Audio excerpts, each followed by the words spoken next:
Aujourd'hui, des millions de Français prennent le train chaque jour et près de 16 000 km de lignes ferroviaires sont électrifiées en France. Depuis la première ligne de chemin de fer en 1827, le train a connu de multiples péripéties. Intéressons-nous à une curieuse machine qui a contribué à ses développements, le redresseur à vapeur de mercure. Cette machine sous forme de grosses cuves métalliques permettait pendant toute la première moitié du XXe siècle d'alimenter les trains en électricité. En effet, pour des soucis d'économie de puissance, l'énergie électrique est produite et transportée sous forme de réseaux triphasés. Or, les moteurs qui assurent la propulsion des trains doivent être alimentés par une tension continue. Il a donc fallu concevoir un système permettant la transformation du signal alternatif en signal continu. Le redresseur va donc transformer cette tension qui varie au cours du temps en une tension qui garde la même valeur constamment. La diode à vapeur de mercure a été inventée en 1901 par Peter Cooper et Witt, puis améliorée dans les années 1920 et 1930, principalement grâce à l'industrie ferroviaire. Un redresseur à vapeur de mercure est constitué par une enceinte étanche sous vide. Pour les petites puissances, l'enceinte est une ampoule de verre scellé. Pour les grosses puissances, l'enceinte est une cuve métallique dans laquelle le vide est entretenu par plusieurs pompes en série. Pour mieux comprendre, explicitons le fonctionnement de cette drôle d'ampoule de mercure. Tout d'abord, distinguons les trois éléments principaux de cette ampoule. Il y a trois anodes qui sont les pôles négatifs, une électrode excitatrice et une cathode constituée de mercure liquide. Voyons un peu ce qui se passe. L'électrode excitatrice va chauffer le mercure pour le vaporiser. Les particules de mercure ionisées vont créer un champ d'électrons. Ces électrons vont s'orienter vers l'anode de plus haut potentiel et l'arc électrique va suivre ces électrons et ainsi passer de la cathode à l'anode. Voyons alors où se trouvent ces mêmes éléments sur le redresseur à cuve métallique. Sur cette vue en coupe de la machine, on distingue cette fois 6 anodes et toujours l'électrode excitatrice ainsi que la cathode constituée de mercure liquide. Un système d'électroaimant va descendre l'électrode excitatrice jusqu'à ce qu'elle touche le mercure liquide. En remontant, un arc électrique se forme entre l'anode et la cathode de mercure. Cet arc électrique va chauffer et vaporiser le mercure et ainsi créer une atmosphère ionisante. Les particules de mercure ionisées vont créer un champ d'électrons à l'intérieur de la cuve.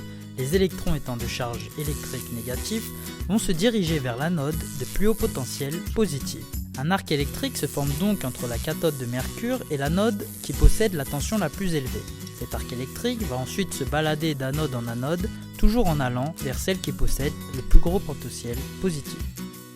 Nous allons créer une vue éclatée du redresseur pour visualiser les principaux systèmes nécessaires à son bon fonctionnement.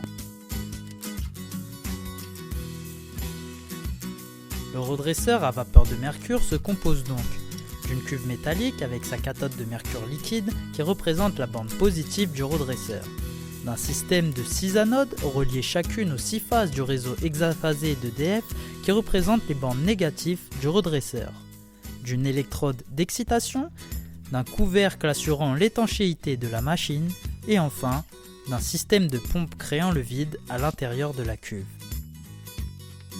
Maintenant, nous allons expliquer plus en détail le fonctionnement de la diode à vapeur de mercure. Comme on l'a dit précédemment, lorsque l'atmosphère ionisante est établie dans la cuve pour laisser passer le courant électrique, un arc se forme entre la cathode de mercure et l'anode de plus haut potentiel. À l'instant T0, l'anode bleue possède la plus haute valeur de tension. Les électrons vont donc être attirés par celle-ci et l'arc électrique se forme afin de laisser passer le courant entre la cathode et l'anode bleue. À l'instant T1, c'est l'anode rouge qui a le plus haut potentiel. L'arc électrique se forme et laisse passer le courant entre la cathode et l'anode rouge. À l'instant T2, c'est l'anode verte qui a le plus haut potentiel. L'arc électrique se forme donc et laisse passer le courant entre la cathode et l'anode verte. L'arc électrique va donc passer d'une anode à l'autre au cours du temps et laisser passer uniquement les tensions positives. On obtient à la fin ce qu'on appelle un signal redressé. On place alors une bobine après la cathode qui a la propriété de lisser le courant. Cela permet d'obtenir en sortie un signal quasiment continu. Ici, nous pouvons observer le fonctionnement de notre redresseur à vapeur de mercure avec non pas 3 anodes comme vu précédemment, mais avec 6 anodes, formant un réseau de tension alternative hexaphasé. L'arc va donc passer d'une anode à l'autre, toujours en cherchant le plus grand potentiel électrique. Plus le nombre d'anodes est grand, plus le signal se rapproche d'un signal continu après la bobine de lissage. Le mercure présent dans les redresseurs est toxique et n'est pas biodégradable. Il représente donc un danger pour les hommes et l'environnement.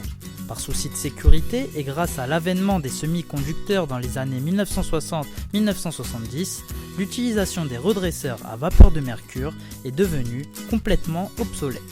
Néanmoins, on les retrouve encore utilisés dans certains pays d'Afrique, notamment dans les mines et le ferroviaire.